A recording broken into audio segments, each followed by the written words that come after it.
I sometimes describe myself as a circus artist. Often the image that comes to head is Cirque du Soleil.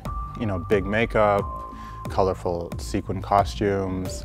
I'm more interested in more intimate connections with the audience and to maybe have them leaving with questions and feelings rather than amazement by a triple backflip.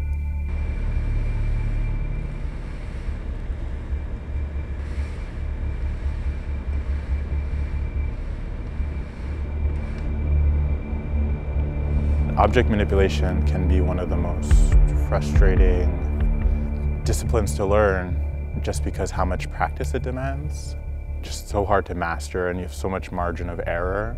But when I started to get a hang of it and those knives would thunk, thunk into the board, it's so satisfying. In the moment you're performing, you have this relationship with all these strangers in the room in that moment, in that capsule of time. I think that moment is strongest when you're vulnerable and you let yourself be seen. The show I'm currently working on is called dur à cuire, which translated directly from French means hard to cook, but it's used in this context as an idiom for tough guy. I'm using the lens or perspective of circus to explore and maybe for some people debunk a lot of these tropes and hoaxes that we have in society regarding gender and race.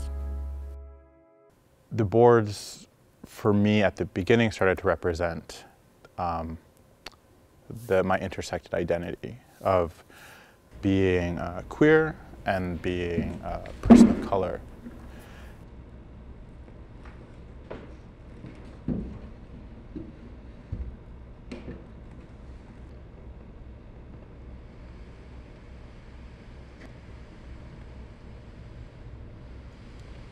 I am not trying to be this label of what it is to be a person of color, and I'm not trying to be this label of what it is to be queer. I'm just trying to tell my story as true as it is to myself and hope that lets other people understand that nobody's a monolith and that you can be you without having to be this type of black person, and a circus show can be a circus show without having to be this type of circus show.